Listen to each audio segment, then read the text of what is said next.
A very warm welcome to everybody. I think the majority of us are sitting in Cape Town, so it's a rather chilly day. We'd like to welcome you to the EDP City of Cape Town Futurecasting series. And the theme of today's session is myth-busting carbon neutrality in Cape Town. And to this end, we have a very quick poll. So for those of you still entering, please engage it. The Menti link is in the chat. And we're just asking you from your sort of knowledge, which countries do you think, if you can rank it with number one at the top, which countries do you think make the greatest contribution to global emissions at the moment? And we're going to come back to that later. So you can keep voting on the side, let's formally open the session. So just to say that I will be facilitating today. I'm Megan Houston-Brown from Sustainable Energy Africa. And I've got Marcella from EDP and Lizanda from the City of Cape Town as backup support. So thanks very much to them. Today's session on myth-busting carbon neutrality in Cape Town is going to explore the City of Cape Town's climate action plan. We're doing this in the context of cities really ramping up their levels of ambition. And these levels of ambition can only be achieved if all parties are on board. So today's session is very much about bringing parties on board. What we'd also like to emphasize, I think, it's a Friday, the title is Myth Busting. And I think that really is a challenge to everybody to contribute, to bring your disbelief, to bring your constructive contributions, and really try and make the session as much, I sort of wanted to say the word fun, but I'm not really sure. Fun maybe is a bit lighthearted, but what I'd really like to invite people is to make it a little bit daring in scope.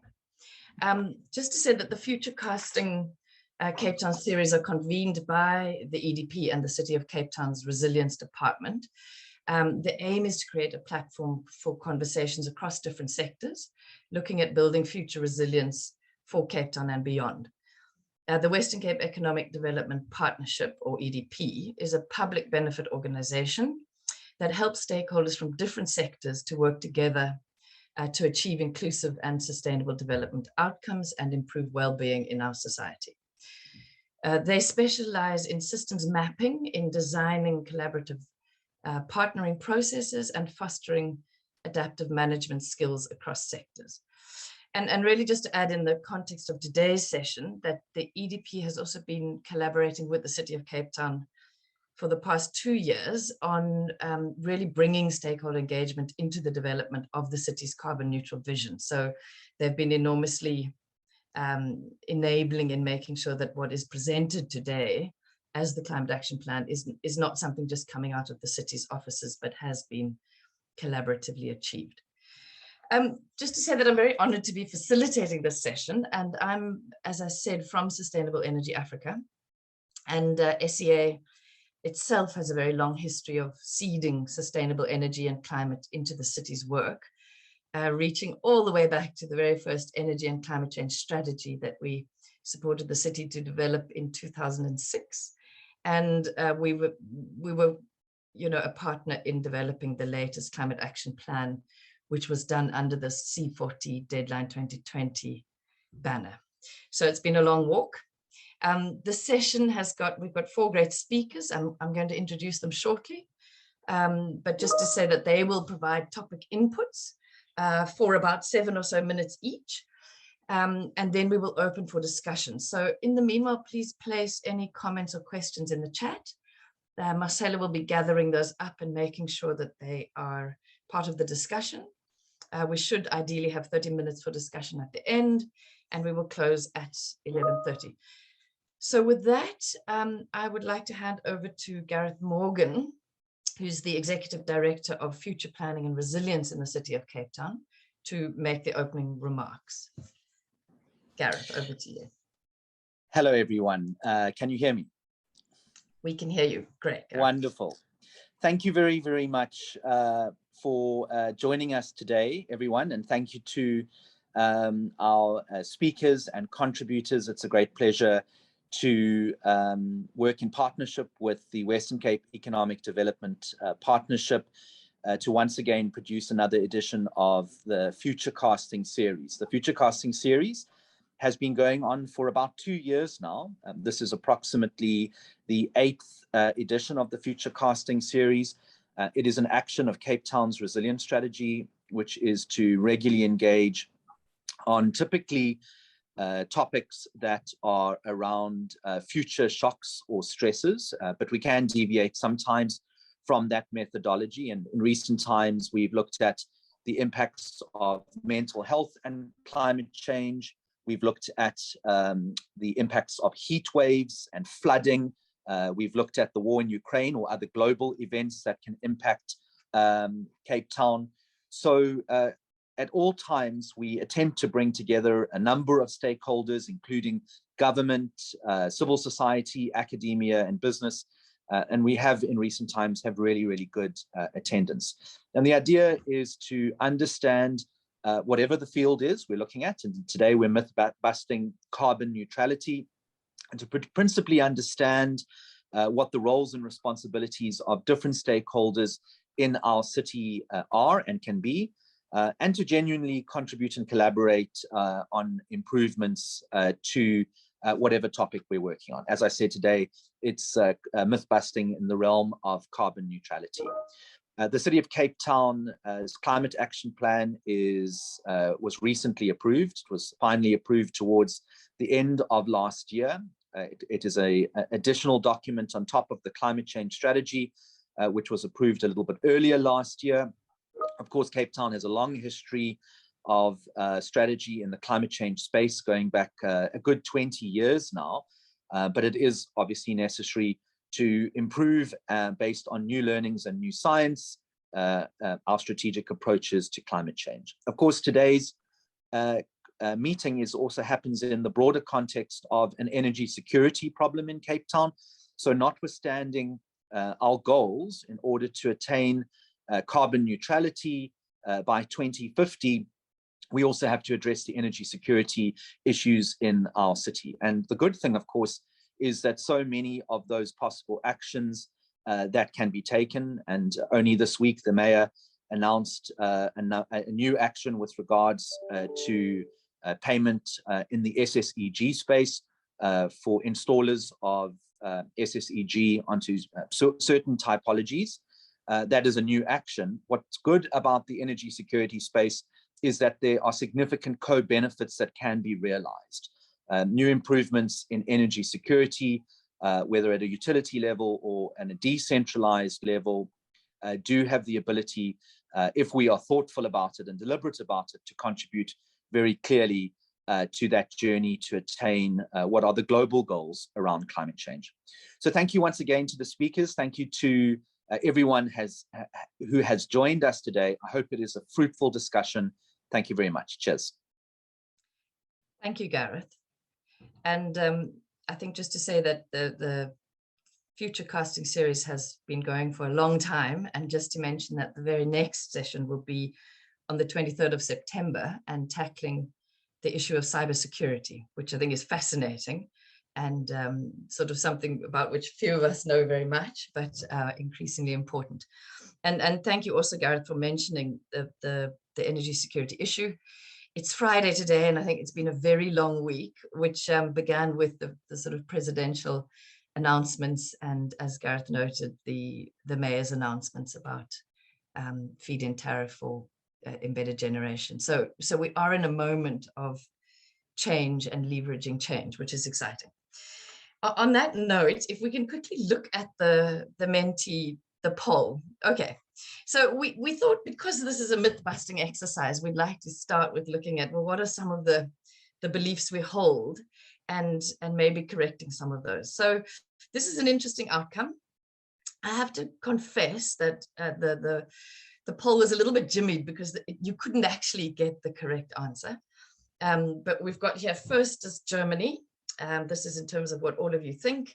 Second, United Kingdom, then South Africa, then Australia, Brazil, and France.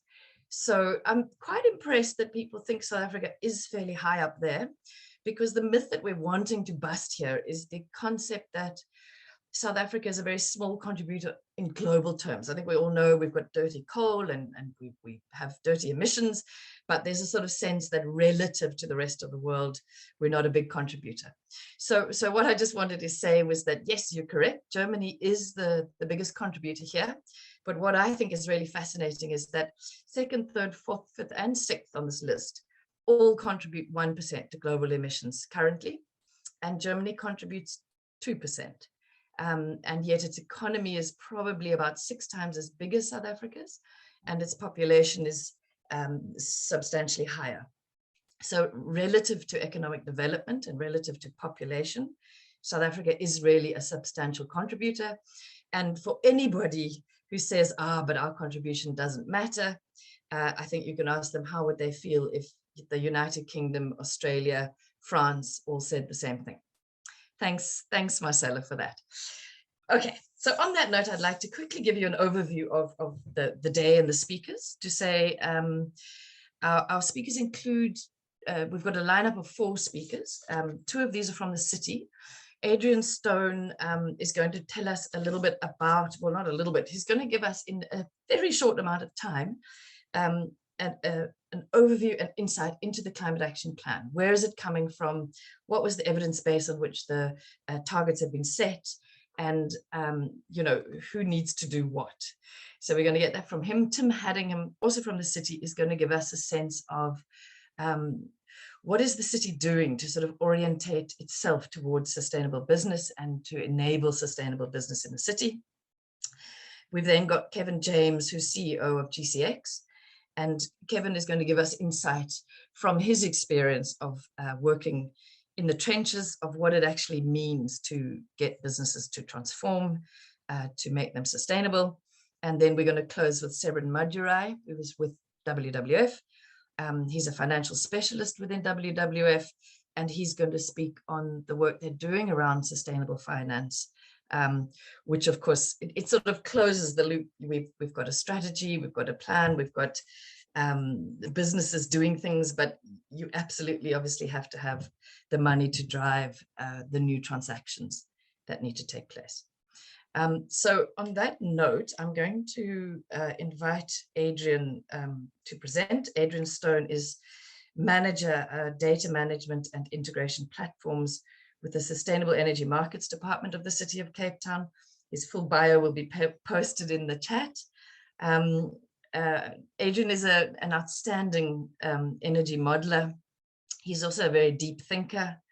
And this is a little bit throwing you under the bus here, Adrian, but he famously said in preparing for this workshop that if people outside of city government can say we will do it and we can do it, then he will die happy. So over to you, Adrian. Thank you. Cool. Thanks very much, Megan. Can you see my screen? We can see your screen, Adrian. And just to say that after about 7 minutes, I'm going to put my camera on, which will be a signal to wrap up. Thanks. Good. You might have to wave your arms vigorously. I'll jump up and down and shout if necessary. Thanks very much, Megan. Yeah, so I'm going to breeze through some of the aspects of the climate action plan and what we did that are relevant to this conversation. And yeah, as Gareth Morgan, the Executive Director for Future Planning and Resilience, noted, we just brought out a lot of comprehensive documents, and they're quite recently approved. And yeah, so all of the detail is there, and we brought these out at the time that a lot of other cities around the world responded to this need for raised ambition that the Paris Agreement has really challenged the world with.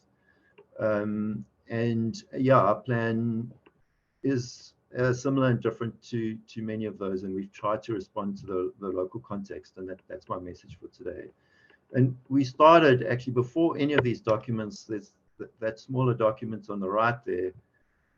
We produced a kind of explainer about the carbon neutral commitment. And why did we do that? Well, because there was a spectrum of views around, especially things like targets and carbon neutrality, and that's totally irrational because the world has been subject to enormous economic shocks, particularly developing countries, since the subprime crisis in 2009. And yeah, a lot of cities and countries around the world facing many of the kind of challenges we're facing. Interestingly, a place like Jordan is sitting with rapidly growing unemployment. So is Brazil. And yeah, a lot of these mechanisms are the same. So it's rational to question something that could affect your economy really profoundly. And so that was the very first thing we produced to try and address the spectrum of views and bring us onto the same page and find a way forward. What did we commit to in the end? I mean, these are the numbers. If we look at it's the interim target, that's where the controversy lies. 2050 is a long way away, but you have to make meaningful progress towards that. And we eventually came up with a number of almost 10% absolute reduction in emissions. So not relative to some baseline, but our actual emissions being reduced. But it doesn't sound like a lot, but when you adjust it for our probable population growth, and Cape Town's growing very fast, like many sub-Saharan African cities, it comes to a 30% per capita cut at a 2% population growth. So that's actually, it's quite profound. It's totally doable because of all the technologies, particularly renewable energy that Gareth spoke to, gives us that lever. So it is attainable, but it's challenging. Incidentally, you know, a lot of these plans, as they've evolved, so have sort of target methodologies. So they're called science-based targets now as the kind of catch-all. And some of these other frameworks require much more drastic cuts than we've committed to. Under the C40 framework, developing countries can have a more gradual transition. So I'll just list some of the myths that we encountered. I think they're interesting. And yeah, the first one, South Africa just can't afford it, so we shouldn't make insincere commitments. Megan has kind of highlighted the other one. Our missions are too small to be meaningful. Other priorities, simply that, often comes our way. Mandates, so municipalities have limited mandate and should focus on service delivery. This fifth one, I'm going to quote quite a famous academic in the stakeholder engagements. The only mitigating power we really have is through the vote, which in South Africa offers no choice on this issue. So all you can do is try and adapt to local climate impacts. And then the last one, which has probably been the basis of our national policy kind of before this latest NDC update, is the rich West must pay. Show us the money first. So with those in mind, how did we respond? And I'm sorry for the busy or sort of bureaucratic slides, but it's what we used to help trying to find a clear thinking. And the first was this principle of civic leadership. So sure, mandates are limited, but there's council and the officials that serve them and through them the public are what we have. That's civic leadership, and that is what we have to address serious problems like climate change and many other challenges. So we need to do something, and we need to be to have a complete response and profound response. It's important to have a theory of change. We realized we didn't put too much store by modeling. We didn't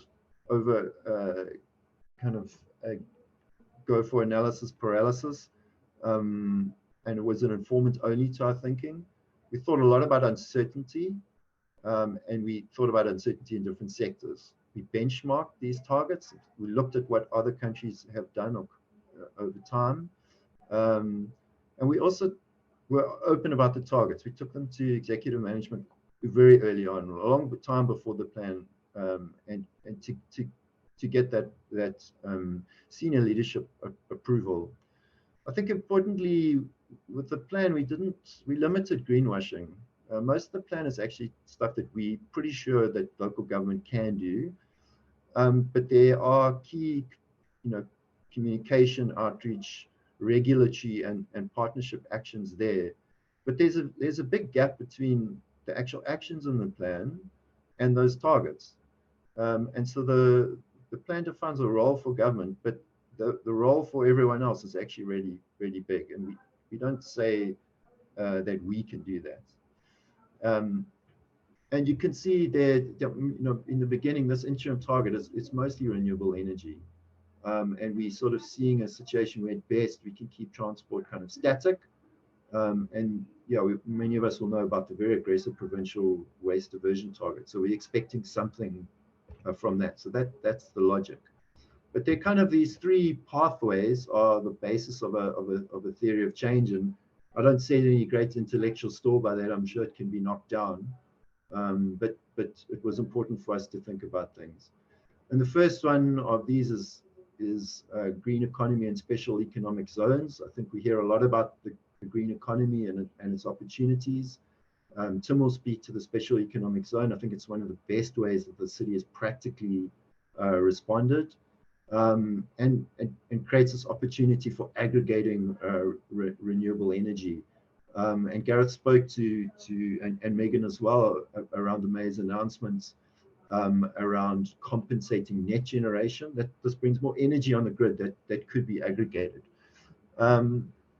So, and obviously energy efficiency, the cheapest power station, and then carbon accounting and the development of supply chains for carbon neutral goods and services, something that Kevin will speak to, and obviously Seren with financing. And it's, yeah, the idea that we can label this and actually promote our products. And then the whole renewable energy program, and also encouraging a market for that. So we're starting to see a lot of customers contact us and asking us, can we buy green energy? And that's very encouraging. And that's a sort of demand pressure for us to aggregate and change our supply side. So in our context, carbon neutrality has to be about economic opportunity. It's primarily an issue of economic competitiveness for us. It's a matter of the quality of the goods and services that we produce. That's very much at the core of our theory of change. And there's kind of two key questions that are asked from that. How do we help drive carbon neutrality in a developing economy as a local authority? Sure, we can do our stuff with our own operations, but how do we address, what role do we play in helping everyone else to do most of this work? And that means, how can we be innovative in our approach to partnering with business and industry? It's not perhaps something that's been at its best in South Africa in the last decade or so, but it can change. We can do better, and we can work better as the public and private sectors. And yeah, we're starting to see that in the energy program that Gareth spoke to. And this was done before many of the mayor's announcements and the kind of tenders that have come out. And it's encouraging to see that we've got ahead of this timeline. And so that energy security need has actually driven us faster down this timeline of energy transition, which is the main building block of that transitional target. So yeah, I was going to conclude with a sort of half facetious statement at the end here. Obviously, the administration changed, and a lot of that policy that we developed last year came into question, and I think rightly so, for the reasons I explained. And my response has been to say, don't worry, we've reinterpreted carbon neutrality in its appropriate local context. And I have my misgivings every time I say that, and I really hope that we have. But yeah, if we can bring everyone on board, that will be true. So thanks very much. Thank you so much, Adrian. I think I really hope people have a sense from that of just how in-depth and thorough the planning process has been. It's been incredibly evidence-based, and Adrian presented a number of the documents, and I'd really encourage everybody in the room today to access those documents and really read them. I think that the other thing you touched on, Adrian, a little bit is that myth of sort of, we don't need to act because technology will save us down the line, or we can't afford those radical changes. And I think in the context of the last month, where we've seen the cost of floods in KZN and where we've seen what the heat wave in Europe has done, I think it's increasingly clear that not acting is an active choice towards crisis and collapse. So it's not that it's a kind of a safe choice to not move. It's actually possibly the most dangerous choice. So while those cuts you talk about are ambitious, they are in fact, in a sense, the most conservative move in keeping us all safe into the future. You also spoke about the theory of change, and I think that brings us into our next speaker, because obviously key to that is the notion of the green economy and the special economic zones. And Tim Haddingham, also from the city of Cape Town, manager in investment facilitation, enterprise and investment department of the city of Cape Town, is now going to tell us a little bit about that. Tim is going to look at how sustainability is really driving global and local markets, and give us, in a sense, a case study or a real glimpse into Cape Town's work around the special economic zone in Atlantis. Thank you, Tim. Thanks, thanks, Megan. I'm just starting all this stuff up. Let me get it.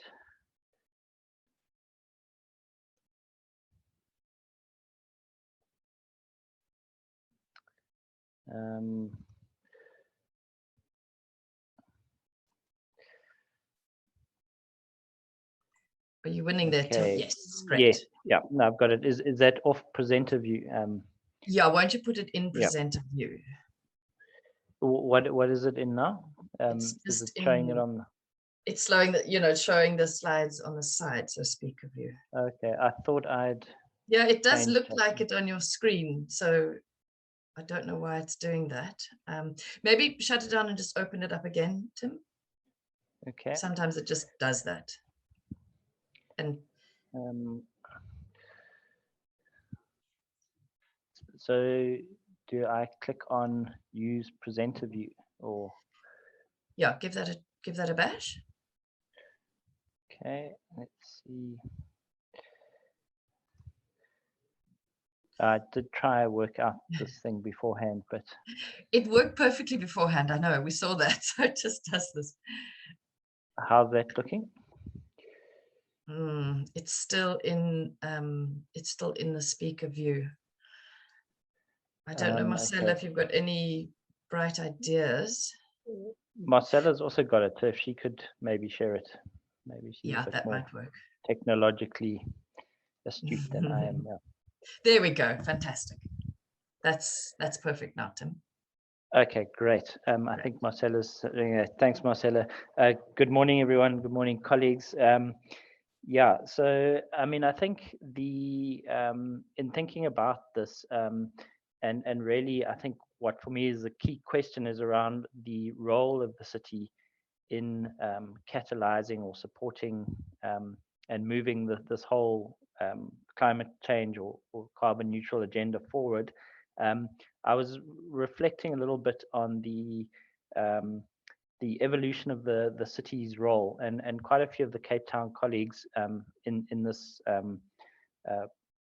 seminar were part of an attempt 6 or 7 years ago, maybe even longer, to try and deal with the transversal nature of climate change and climate change responses by means of a working group that kind of cut across the various silos within the city. And at that stage, I think the awareness in the economy amongst firms of the importance of pulling climate change interventions and climate change thinking into their business wasn't where it is today.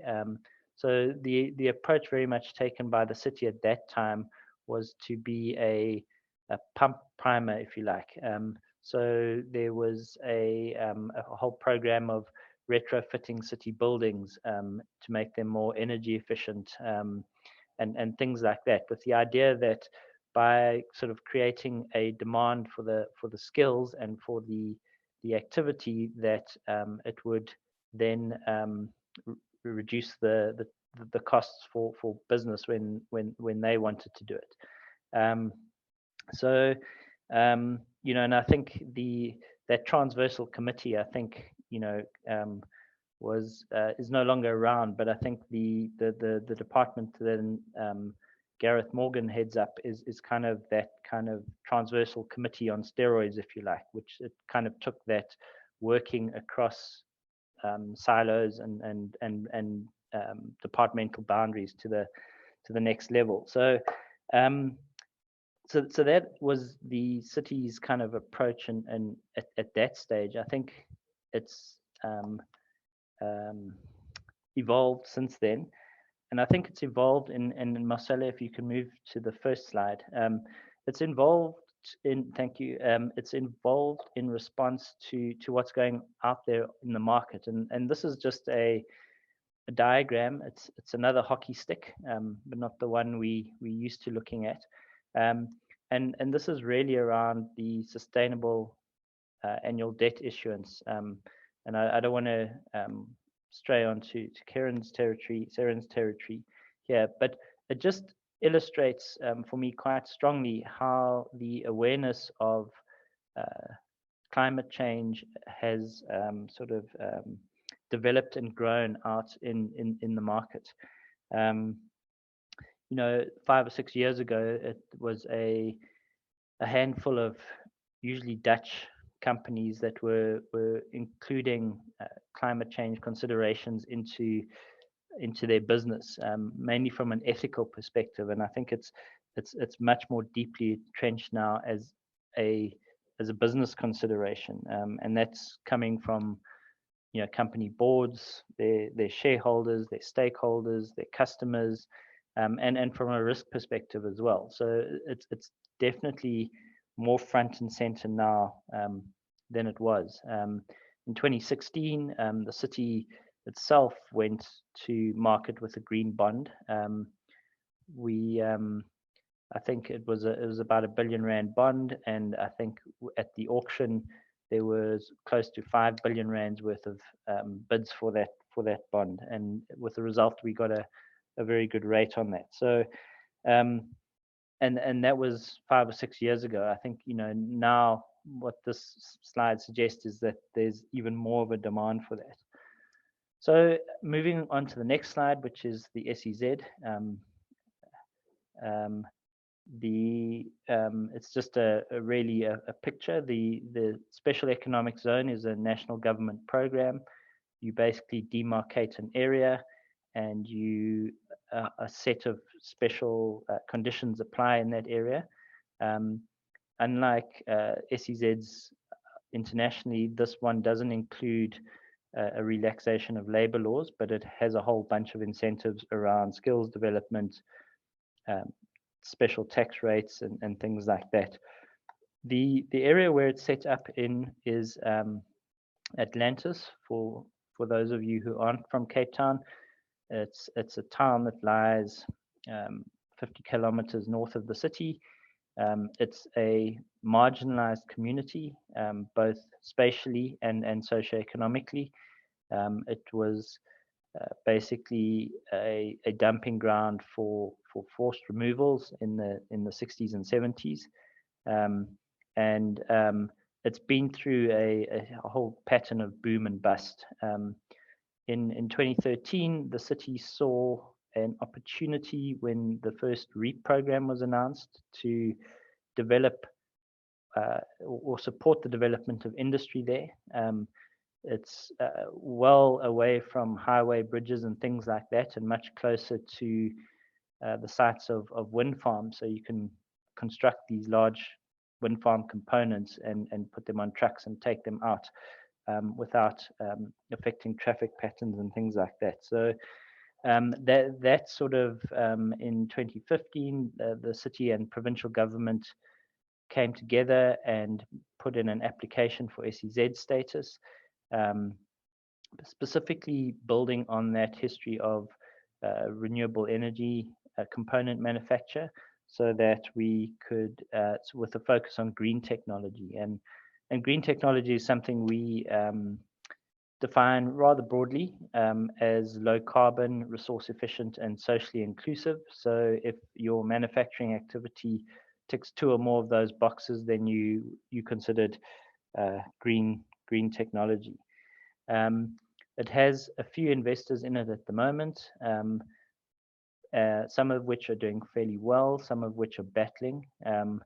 There's a whole bunch of reasons for that, but we only have sort of 6 minutes. But what I think the city's involvement with the Atlantis SEZ in it is a shareholder, it's a minority shareholder of a public, a state-owned enterprise, effectively.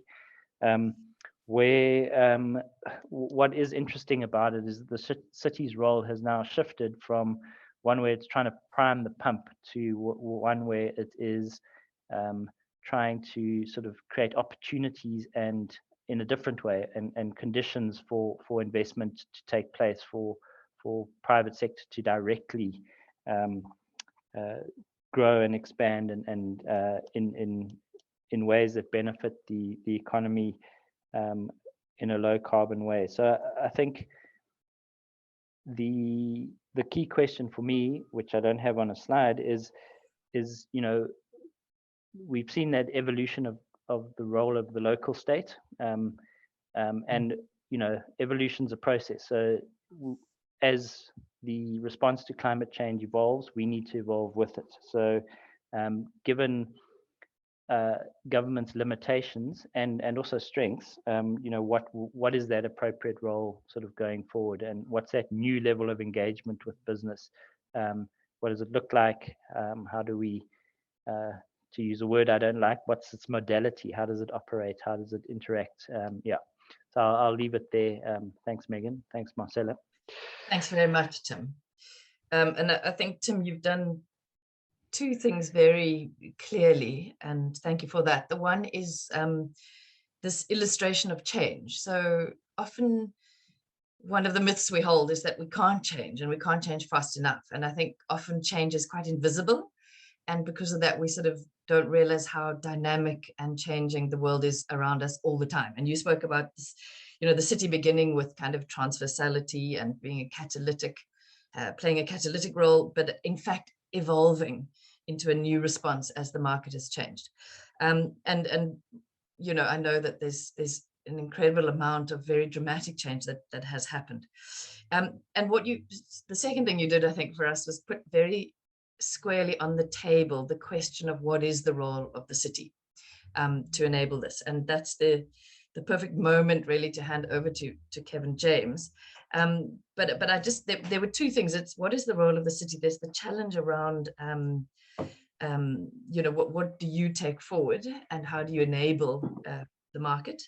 But you also spoke of finance. So I think there's also a question there moving into Seren's input of how do we make money work not only to achieve the green goals, but also to achieve the social goals of the city.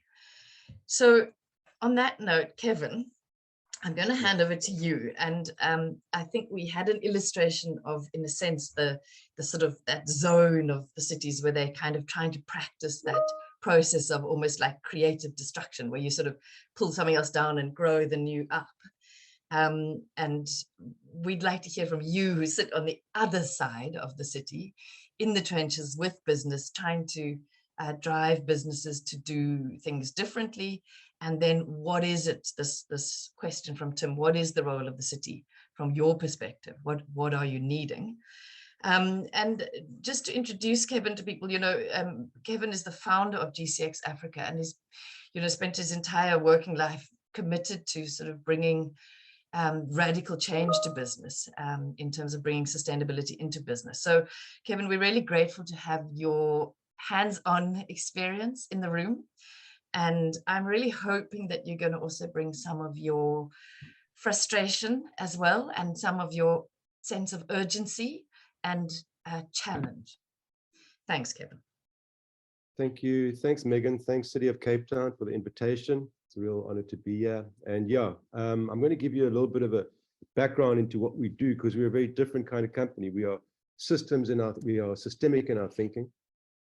Which means we're allergic to silos, and I know silos are a big problem within cities and local government. So, and then they're a big problem within companies as well. So basically GCX is actually just known as GCX today, not GCX Africa. It was originally called Global Carbon Exchange when I founded the company in 2007 in Australia. We basically today are called GCX because we cover a huge amount big ambit of the sustainability agenda in terms of what we do, and we do it in a very practical and measured way.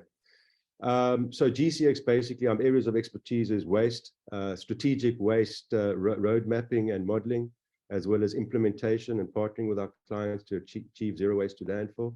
Carbon has always been our thing, as per our initial name suggests, but our model had moved from carbon trading and carbon origination to carbon accounting, reporting, and disclosure.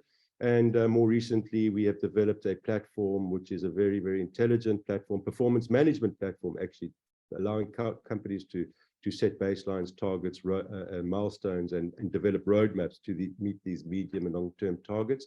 And then more recently, the whole ESG thing has come up, and we just provide the visibility. There's so much data around, it's all over the show. We bring it together, and we put it in a format that companies can actually help set and track targets, do proper reporting, both internally and externally, and are able to really get a good view of this.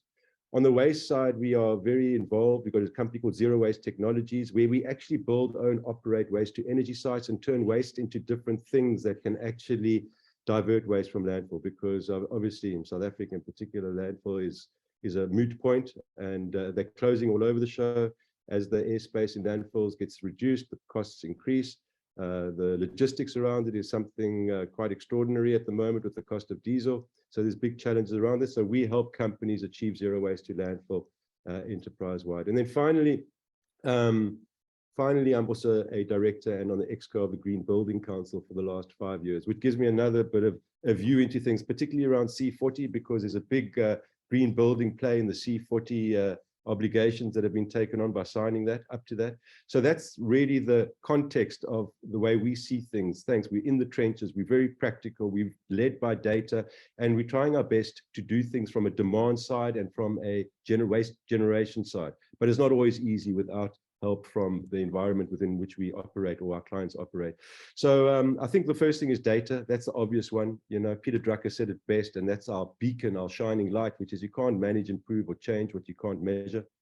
And that's a massive problem in all big companies around the world. It's not a unique problem. And most of the biggest companies in the world, despite very flashy reporting and that, they struggle with data, and a lot of them are still using spreadsheets. So that's a big problem.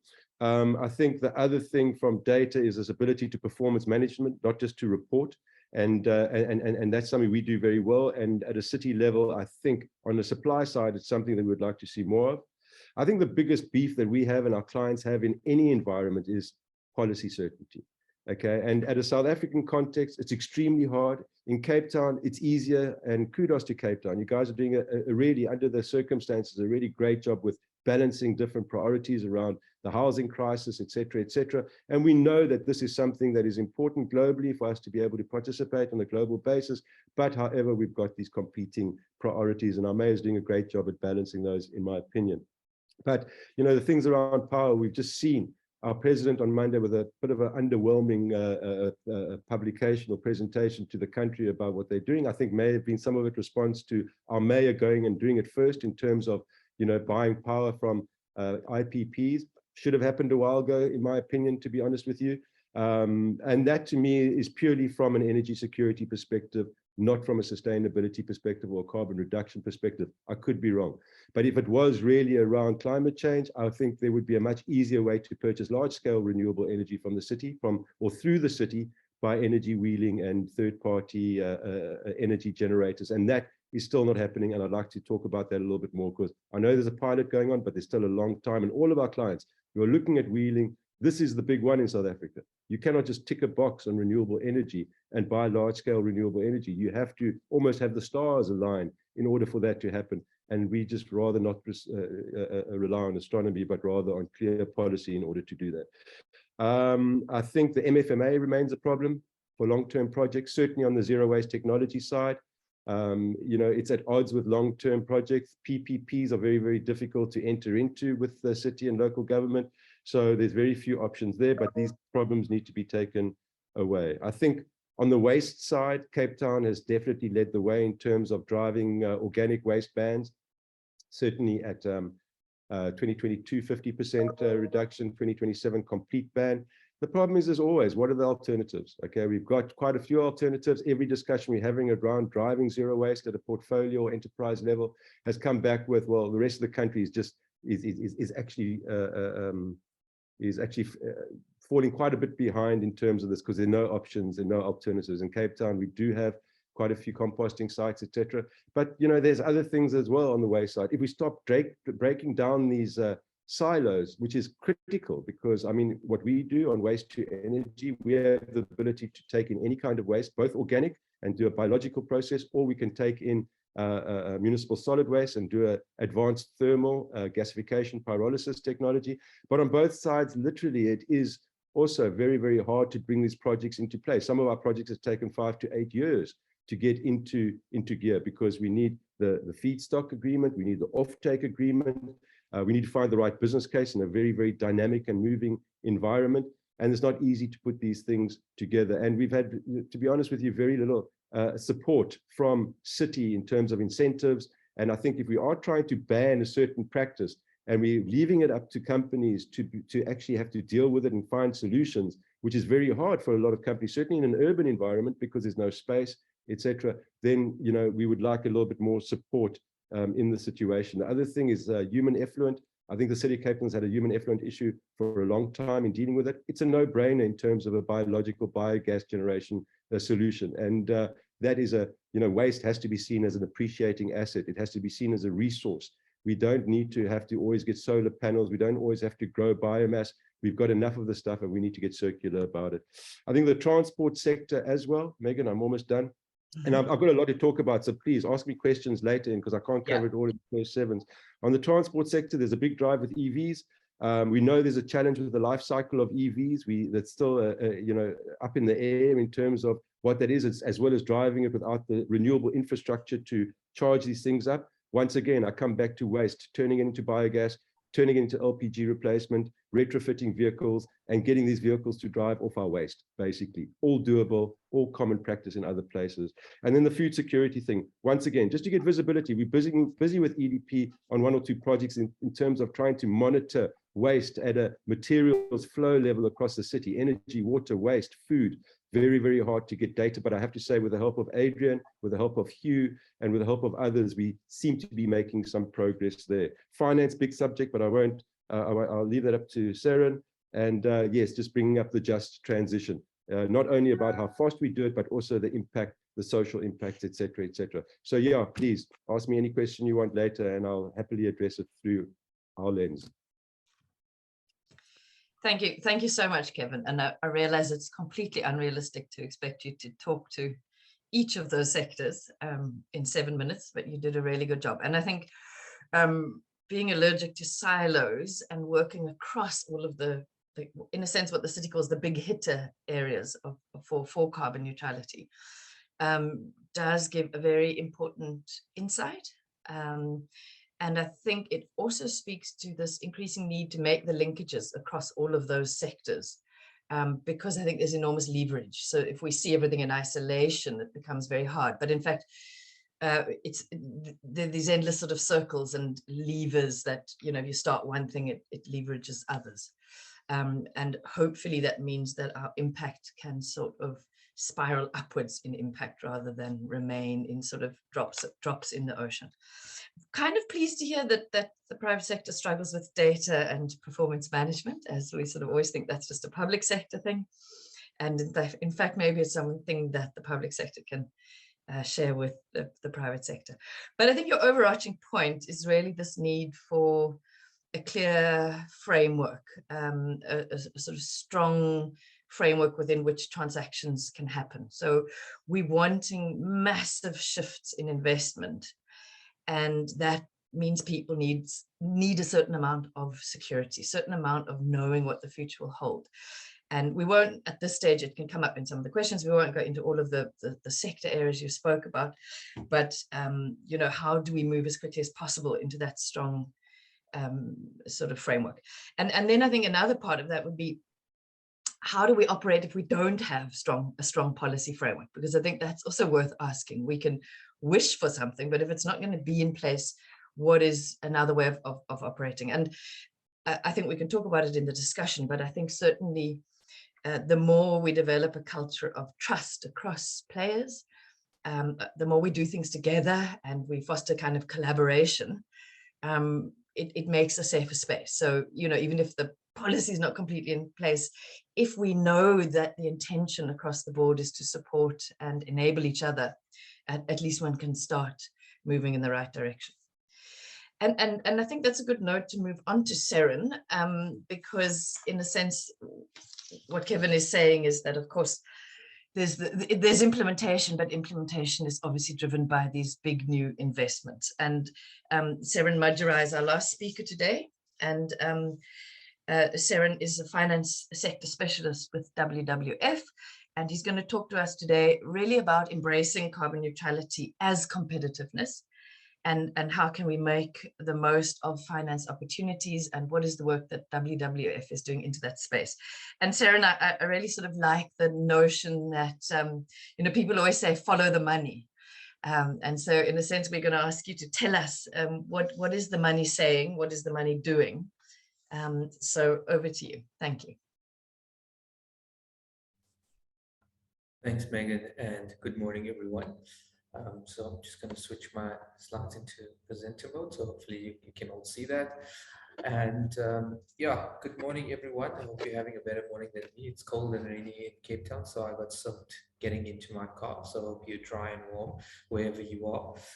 So as Marcella mentioned, I'm a finance sector specialist at WWF. For those who are not familiar with the WWF, we are the Worldwide Fund for Nature, leading global environmental conservation organization. So we've got offices all around the world.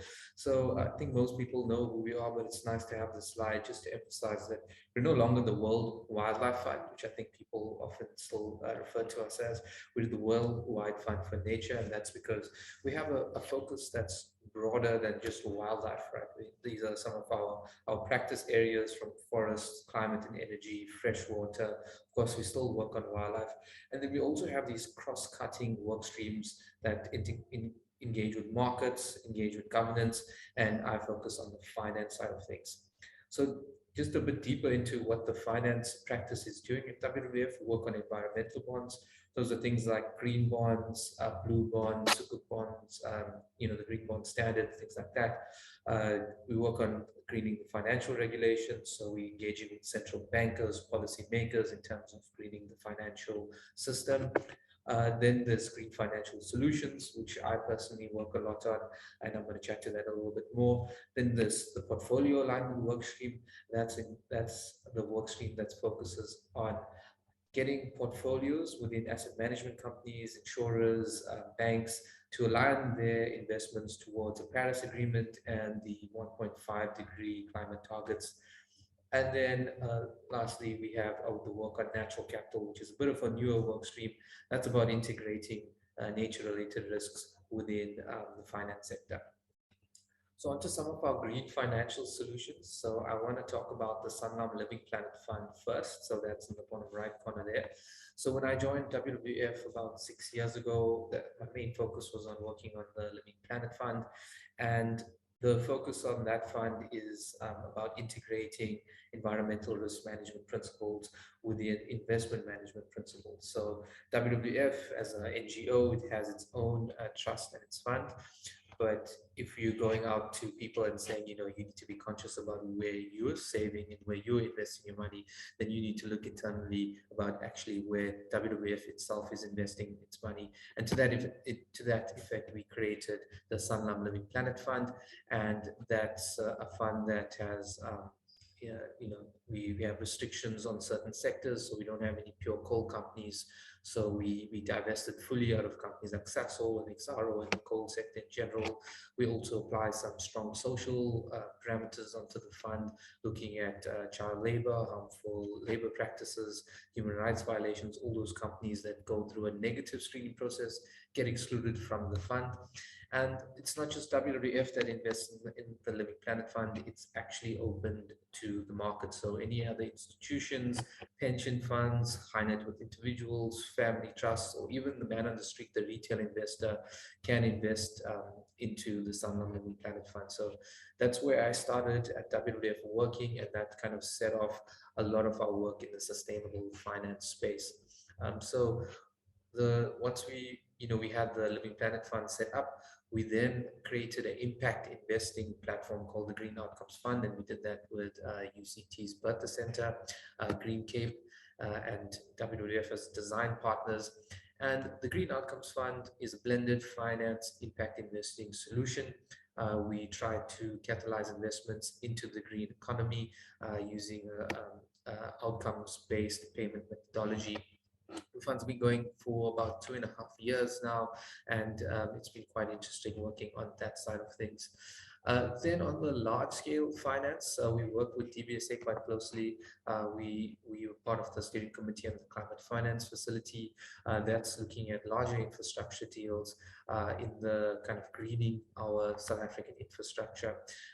It's just one of the green funds and green facilities that the DBSA have, and they've got a big role to play in terms of transitioning our economy from where we are today into something more sustainable. We also do a lot of education and awareness training and resource and tools for the finance sector at large. So on the top left there's our climate and sustainable investment project that we're doing with NPI and Just Share, and that's funded from the Lewis Foundation. And on the top right, we did a project funded by the UK Pact on global best practice in climate-related financial disclosures. So I think Marcella's got some links that she's going to pop into the chat, so you can go in and click there and have a look at all the resources that we've created to help people on their ESG journey. So on our sustainable climate and sustainable investment website, which is www.sustainablefinance.org. There's a ton of resources there in terms of the introduction to ESG for the novice ESG investor or financial institution. There's some videos from thought leaders in the space. There's opinion pieces by experts on specific topics like the energy sector, like the transport sector, like agriculture. We did an agriculture webinar quite recently, as well as a climate and finance investment opportunities in the agriculture space. We also release some electricity and transport reports, and that's coming soon, and we'll have some webinars on the back of that as well. Then we also look at the bottom there, the Sustainable Landscape Finance Coalition. There it's about looking at new ways of driving finance into the conservation sector, specifically for our landscapes in South Africa. If you think about how big South Africa is as a country, actually only 10% of our land is responsible for over 50% of the water we receive. So the conservation of our landscapes is absolutely critical to the sustainability of the cities we live in. And that's a coalition that we've created to bring together people from across sectors to start firstly thinking about ideas of how we can create new and innovative solutions for new finance for our landscapes, then to bring that to a kind of to bring it to a pilot stage, and then to see if we can scale it up. So I could speak for hours on each of these topics, but I don't think we have the time for that today. I also just wanted to flag a lot of the publications we do. These are some of the sustainable finance publications, and I think you can click on some of the links that Marcella will be showing to get to this. And then there's the series on urban futures that we've done as well. So solutions for the climate environment, and what's the best practice around what's happening in cities. Then lastly, I wanted to talk about the Alliance for Climate Action. If you haven't heard of the ACA South Africa Alliance for Climate Action, it's a network of organizations working together, coming together to create a community of practice, to share with each other, learn from each other, and grow together in terms of what people are doing to decarbonize their own businesses, to decarbonize their cities. So we work with C40, I think Kevin mentioned C40 as well. And then we also work with NPI on facilitating this on this platform. So if you want to get involved, you can just, I think the link might be shared by Marcella, but you can just Google it and you can sign up to become part of the Alliance for Climate Action. So I see Megan is on screen. That means my time is up. So thank you very much. And I look forward to some questions and engaging with you further. Thanks. Thank you so much, Saren. And in actual fact, I have to thank all the speakers because they've been amazingly good at sticking to their times.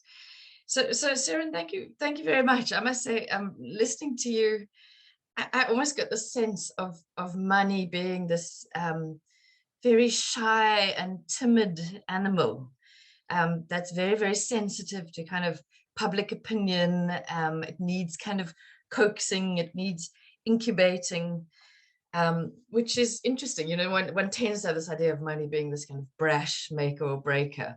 But thank you for that, and thank you for that need to work into that space, to incubate, to provide that sort of bridging framework so that money gets a little bit bolder, and that the people managing money get a little bit bolder, making it the conversation everyone is talking about. So thanks very much.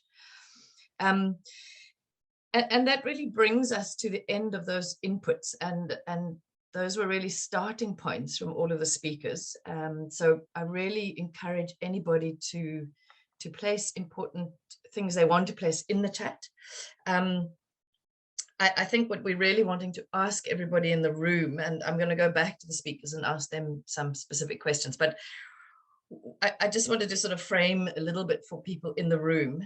I think there's a big question of, you know, are you on board? We've heard from the city that they've got a very detailed, a very well thought through plan, but there's a limited amount that they can do to achieving it. And they really need people on board. And if you're not on board, I think the invitation in a myth-busting session is for you to put your disbelief, but you know, onto the table. We've heard already from Kevin that a lot of business is on board, but then they're struggling with the sort of framework that they're having to work in terms of governance. So the other question is to say to people, what would that enabling framework really look like on a practical level? So any kind of constructive contributions as to what would city leadership look like in the next chapter, I think would be really, really welcomed by the city. And then I want to put a provocative sort of question into the mix, or it's maybe not a question, it's a bit more of a statement. And that is to sort of make the controversial statement that civilizations do fail. So, you know, I think coming into this discussion with a kind of assumption that it's all going to be okay somehow, somewhere down the line, is really not the case. So we know that, you know, and people can list all of the sort of civilizations where in fact there has been collapse. And interestingly, I was reading an article about it, and there are three big indicators of collapse, you know, what triggers civilizations into collapse.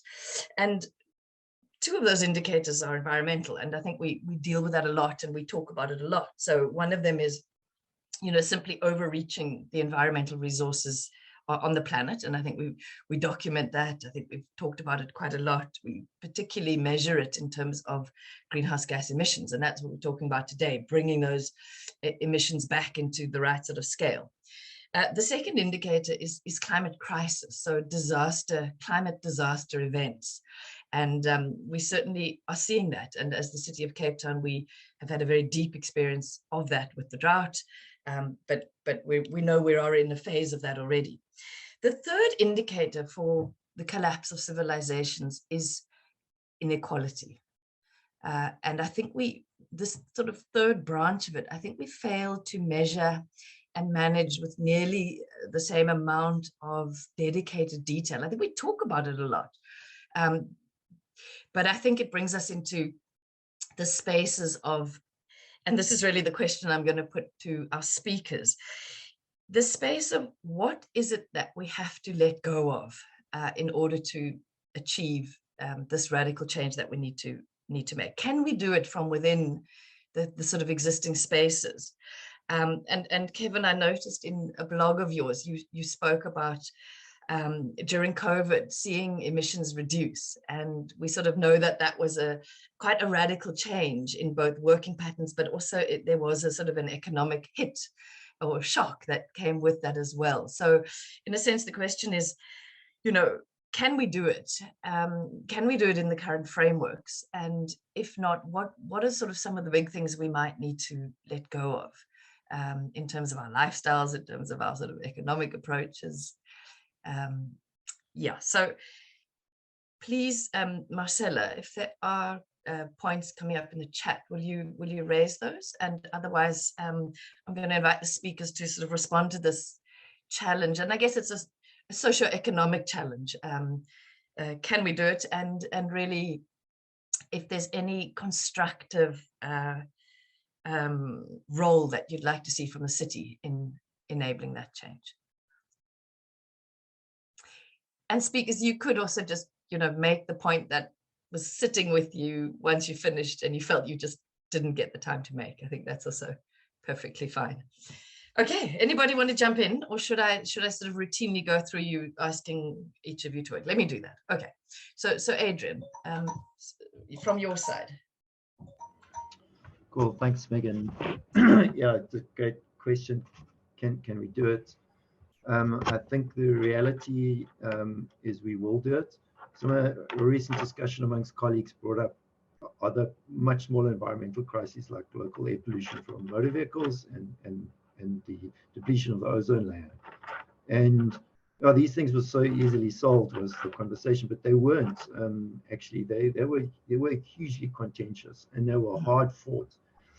But it reached a point where engineering solutions were researched, and advocacy in academia had a lot to do with advancing that and directing the shy money towards that. And that once they became engineering standards, they were monetized and they were rolled out. And we see that happening first with renewable energy. And those prices were made. They were made by subsidies and investments in research. And we can either be part of that game, or we can watch it happen, and we can complain about the fact that our coal dividend that we happen to have under the ground isn't valuable anymore, and cry about that, but that's not going to help. So we can't make those prices with our small market, but we can be clever about the incentives and subsidies that we make. We can be collaborative in the way that we play the game and brand our country and our economy, and we can make clever investments in research to be part of those value chains. So yeah, I think it is something that will be solved, but on a much bigger scale than those other quite serious environmental problems of the last 20 years. So we play the game or we don't, I think, is the choice. Thanks. Thanks, Adrian. Tim, would you like to come in?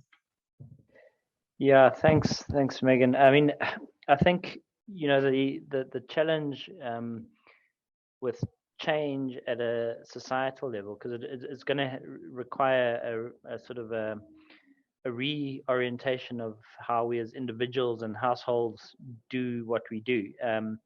And I think we saw it quite clearly illustrated during the water crisis. The consequences historically of climate change have been long term. It's something that's going to happen in the future, so it doesn't affect us now. And I think there's management consultants that have written things entitled strategy in the fat smoker and things like that, which deals with this issue of how you catalyze immediate change in the face of something that has a much long-term sort of impact. And I think during the water crisis, we try to change. Tim, I missed the last bit. Yeah, no. Sorry, no. I think it's just my. Yeah, no. There's a bit of a lag on my side as well. It's like watching a badly dubbed martial arts movie at times. But I mean, during the water crisis, we saw it quite starkly, where we try to change people's behavior by nudges like increasing water tariffs. But it actually took a hell of a shock to tell people that in 30 days you're going to be having to queue for water if you don't drop your consumption, to actually catalyze that behavior change. And if you look at that graph, within 2 days of the mayor at the time making that announcement, consumption just fell off a cliff. And we reduced right away there. And that's, I guess, an unfortunate thing about the human condition. How do we make this thing scary enough to catalyze change, but still give us the time to actually put in place meaningful interventions that can sort of entrench that change and keep it running. Yeah, thanks.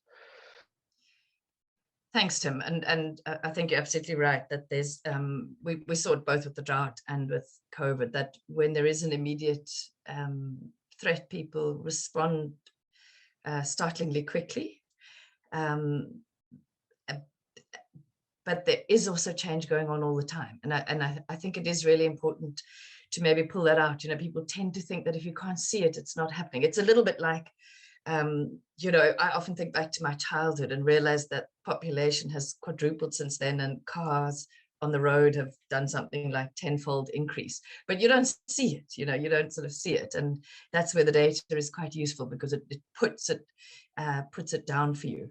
And I was thinking, you know, the city of Cape Town has made some amazing strides that are probably invisible to people, like, you know, every single traffic light is an efficient LED operating light. And that transition happened with people not even realizing it was taking place. Similarly with making all of the street lights efficient and so on. And while those are small shifts, you know, they do some quite radical things to energy demand. People in the room may not know that the city of Cape Town's energy demand decoupled from economic growth in about 2008 and has actually gone into decline. So in absolute decline. So we are consuming less electricity today as a city, despite population growth and despite economic growth, than we did in 2008, which is a revolution actually. And it's a revolution achieved through efficiency. So that's really remarkable. Thanks, Tim. So Kevin, would you like to jump in on this?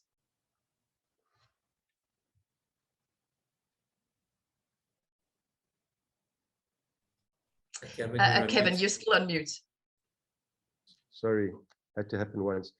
Sorry about that. A big topic, Megan, something that evokes a whole lot of thoughts. I think Jared Diamond in his book Collapse is well documented in terms of what happens to societies that fail and why they fail.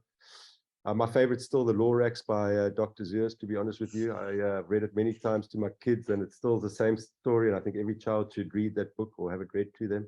But I think it comes down to two things. I mean, one is there's this, you know, with the advent of centralized control and centralized government, which, you know, we can argue is or isn't natural, because it wasn't how we were doing things hundreds and for thousands of years ago, but now it's become this absolute control. You know, the people on the demand side are sort of at the mercy of a top-down approach, right? So the better service delivery is, the better the governance is in that kind of large controlling thing, the better society is going to do. In our situation, we're very grateful to be living in the city of Cape Town, and I can see a lot of people want to come down and live here because things work, and they can see a marked difference when they drive over our borders from other places.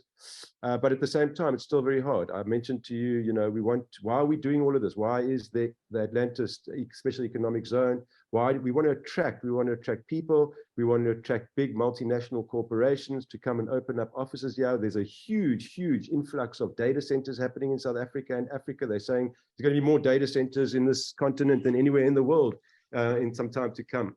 But with that comes, you know, you're talking with companies that are really compliant with what the trends are in the world, and we're struggling, right? And I spoke about renewable energy. I mean, there's just, you cannot create a zone to attract international players with it not being 100% renewable energy. It just cannot happen, to be honest with you. You cannot come and bring people here and say to them, hold on, yeah, you got a spot and everything, and we'll do all our best, and thanks for the employment going up and all of that, but you're on your own in terms of sorting your own problems out when it comes to sustainability and all of that, because, you know, people just go look around, they've got choices, right? I think the other thing that is balancing priorities. I spoke about it earlier. You know, I see it. I see that, you know, the city of Cape Town's a business. It needs to make rates and taxes. It needs to make money from electricity sales, from gate fees, from water sales, etc. And often these are at odds with, you know, these priorities are at odds with one another. You know, so you know, I see the renewable energy thing as the perfect example of that, is that you're trying to hang on to your control of this whole market, because as soon as people start generating, yes, we're going to buy from players right now, but that's actually a response to a crisis. It's a short-term reactive thing. It's not something that they're saying, well, hold on, we need to do this. It was the same with water. And thanks for bringing up the point, Tim. You know, I love that story, because when we talk about performance management, how do you expect people to manage performance if they don't even know what it means? the first times Cape Townians actually, it became tangible, was the 50 liters of water a day. It was one number. It was very simple. You can look at what you do in a day and you say to yourself, okay, I can do that. And it was 100 liters. And why was I wasting so much water? Okay, that was a response to the day zero and the water crisis a couple of years ago. And actually all that went away. And then, oh my goodness, we can take our foot off this pedal now. We don't have to go and change all our policies to make sure that the way buildings are designed or changed or anything like that. I work very closely with the V&A waterfront. We're building a waste to energy plant there that's going to power the desalination plant. We know all the hoo-ha that's happened with the desalination plant at the V&A and everywhere else. So there's, at the end of the day, is just not to take the foot off the pedal. It's the same with air quality. All our clients are looking for air quality issues with the whole COVID thing. All of a sudden, COVID's gone away and people say, well, do we need to do this anymore? Can't we spend the money on something else? So I think these are all really practical. I'm not saying these are easy decisions to make, but the city of Cape Town needs to realize, do we want to actually deal with short-term crises in a reactive way, or do we want to proactively create resilience in the city so that these crises don't occur again? And that's really my point that I want to make, is actually, let's get that right. And let's have a medium to longer term thing. And let's not hold on to control and power, because if you do this right and attract the right kind of people, the right kind of companies, this place will flourish and we won't have to worry about squabbling over, electricity sales in the short term, if you want to call it that. Thanks. Thanks very much, Kevin. And there's some quite interesting comments coming in on the chat. Sarah, I'm going to move over to you now, but I think I'm going to speak through all the comments and also bring some into the conclusion. But just to say, I think there's a very important one linking to technology versus also, or not versus, let's say that the sort of prompt was to say, don't forget these other things such as avoiding and shifting. So for instance, in transportation modes, looking at other means, not just plugging one technology with another, but actually creating spaces to do things completely differently. And I think that's will speak to Kevin and the waste sector very strongly as well, that long before you wanting to turn waste into energy, you wanting to avoid waste in the very first place. And I think that links to another conversation in the chat, which is around I think it's this topic of what are we letting go of? And I think we experienced that very tangibly in the COVID phase, that there was a lot we had to let go of. And a lot of difficulty was caused, but there were huge new important things that came into the space. And the chat speaks about things like, social spaces and life. So, if you reduce transport, if you move cars off our streets, if we plan in a totally different way, different kinds of cities, what you might create is not something, there's much more space for all of us to get our sense of well-being from these other things, not just from the sort of the material world, not just from these very direct sort of consumerist activities. And I think that is really, very important. And the other thing, before going across to you, Sarah, is just this notion of who are we talking to, and the challenge of really what I sort of have this image of shaking it up, or turning it entirely on its head, and that we really, really start talking to people across, it's referred to in the chat as across social classes, but we can't afford not to have absolutely everybody's voices in the room as we go towards creating a very new mode of being, which I think Kevin is saying. We can react to crises, or we can actually really say this is an opportunity to move from outdated governance modes, outdated engineering modes, into these much more decentralized, democratized modes. Okay, Sarah, over to you. You've got a few minutes, and then we will be, in fact, wrapping up the session. Right, thanks, Megan. So there's a few points I wanted to touch on there. So, right at the beginning, you mentioned collapsing systems, and the environmental collapse is definitely top of mind. The challenge is the scientists, they speak in a scientific language, and everything they say is so damn scary, but that message gets lost when it comes to the leaders, business leaders, and members of the general public. public. You know, you tell people 1.5 degree average temperature, the context doesn't really hit them. But as Kevin was saying, you know, if you tell people 50 liters of water per day, then that can drive, you know, a behavior change. In fact, I still, you know, use a bucket in my shower, collect my gray water and all those things. So, you know, those are, I think the behavior change is so critical. And then it's the enabling environment was also something that was mentioned, and I didn't get a chance to really mention it in my 7 minutes, but that's so critical and important to creating an enabling environment. So you can bring the different stakeholder groups together, reach different target audiences, and, you know, tailor messages to certain audiences so that you can actually drive behavior change, empower them, give them the tools they need to actually take to their organizations, to their leaders, and, you know, transform their businesses. I think when you touched on inequality and, you know, the just transition is a big talking point. Kevin mentioned it as well. And I think the term just transition is becoming another buzzword, and people are actually forgetting what those two things mean. You know, we're talking about a transition here from where we are today to where we need to be. And that transition needs to be just. It needs to impact everyone. And in South Africa, we have such high unemployment, and the economic the employment multipliers in the green economy is way bigger than anything in the other sectors. So, you know, mining has been a huge employer for South Africa for centuries, but now we coming to the point where, you know, we have to get those people, transition them to other spaces. And I think the green economy is a massive potential to be an employer of people in South Africa in better conditions than they've ever worked before. You know, we talked about transport, energy, and the technology that needs to shift. But the big focus, of course, is on energy and transport, but we also need to talk about agriculture, land use, as well as our marine ecosystems. You know, Cape Town, we've got a beautiful coastline, and we need to protect it as much as we can. You know, the impact that our ocean ecosystem has on the air that we breathe is massive, but that, you know, that context sometimes gets lost in, you know, the just transition debate, the climate change debate.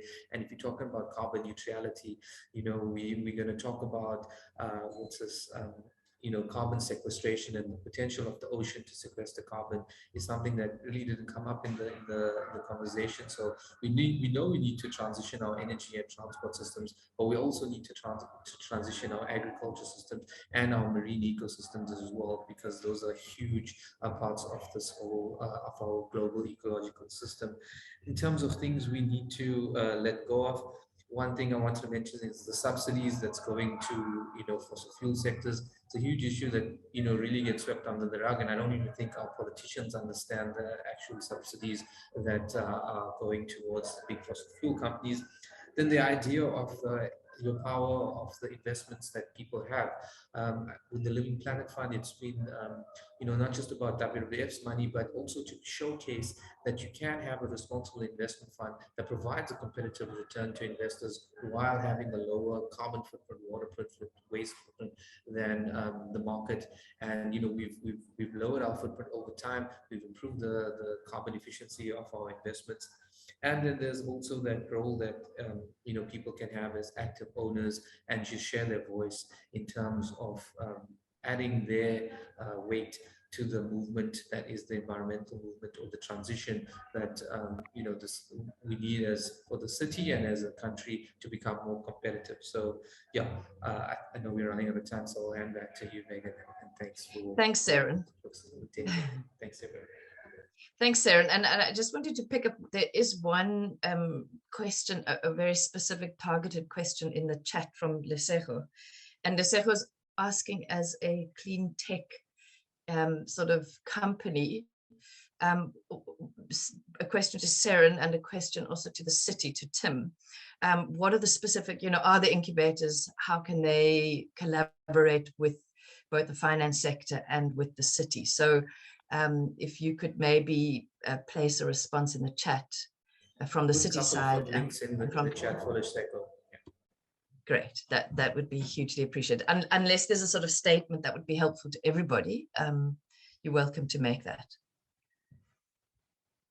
Okay, so that's a reach out, and I think that's really important. We're talking about making these shifts, we're talking about creating new opportunity. And that's a call out to the private sector and to the city to support that process. So thanks, Lesego, for your voice there. I think we are reaching the end of the discussion. So unless my backup supporters have got sort of major questions that I haven't noted, I'm quickly looking at my my chat here. I'll try and wrap this up and bring it to some sort of conclusion. Firstly, an enormous thanks to the speakers. I think that it was a vast topic. I think the important intention of really conveying to the audience the plan was achieved, Adrian, and I think there's a very strong sense that people know that this it's critical that we achieve what the city has framed for us. Adrian, you also, in the discussion afterwards, you raised, in a sense, how change happens, and that it's this combination of, you know, anyone can have an idea, but then to effect it, it's this combination of the relationship between technology change, between the institutions, between creating new value chains, getting the policies in place, you know, the institutions, the money, the collaboration.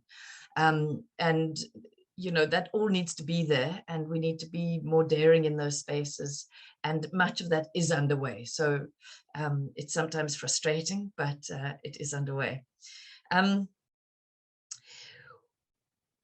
think we also had an illustration of the city's changing role. And I think there is a really committed intention from the city to welcome input and to welcome sort of direction in terms of how they can improve on that. And for me, Tim, that very visible example of creating these kind of incubator spaces and really promoting new investments is great. And then Kevin really, you know, gave us a sort of whack on the head of, you know, you can't invite people in and sort of not support them in being ahead of the wave. So we're really hearing across the board that the city, if they, you know, you have a moment where you can embrace this and in a sense be ahead of the wave. And I think people really need to internalize that if we don't do this, it's not a question of plodding along. There's an unfortunate term called business as usual, where you sort of, there's a sort of implication in that term that things will just stay the same. But I think it's really important in the climate discussion to make it very clear that business as usual is really not things staying the same. It will invite enormous costs to the city. I mean, we don't have figures for it yet, but what it has cost the city of eThekwini to manage the floods is just unbelievable. And what that does is it means that the city has no budget left to do service delivery. So business as usual is a very, very scary, actually, and frightening proposition. So we really do need to move. I think what Kevin has proposed, and I think it's something that will be enormously debated, but I don't think it would be challenged in essence, is that this is not really about managing a short-term crisis. It is about this radical shift in governance, and that's a shift all the way through society. So it's not just about government deciding to do something different. It's about really a groundswell, a bottom-up movement. I mean, we've seen that tremendously in the energy space, that a huge amount of the city changing their kind of frameworks for energy was because people were doing it on the ground. People were starting to do things differently. So we need to look at what is this longer term shift in governance, and how do we make that a positive thing? How do we make that something that really spells a better democracy? And I think the shift, the comments from the side were like, let's make that a democracy that is inclusive, that really builds an inclusive green economy. And that also speaks to quite a different way of life, one that appreciates the place in which we live, and which kind of brings into the space a shift away from a sort of a kind of consumerism that's rammed down our throats, and a greater sort of expansiveness in living. And I think that just in conclusion, you know, we do this and we move into these spaces of uncertainty through policy clarity, but also really through trust. And trust is developed through relationship. And these conversations that all of you are having with each other, and the conversation that we're having today and that EDP is creating in these platforms, is so foundational to any sort of change. So an enormous thank you to the speakers, but an enormous thank you to people who came here today and who either listened in or shared their thoughts in the chat. And really congratulations to EDP and the City of Cape Town for creating these sorts of forums. So thank you all, and reminder, the 23rd of September is all about cybersecurity, which kind of as a whole sort of James Bond kind of attraction. So great fun. Thank you all. Goodbye and enjoy the weekend. Thanks, Megan. Cheers, everyone. Thanks, Megan. Thanks, colleagues. Cheers all. Cheers. Thank you all. Bye-bye.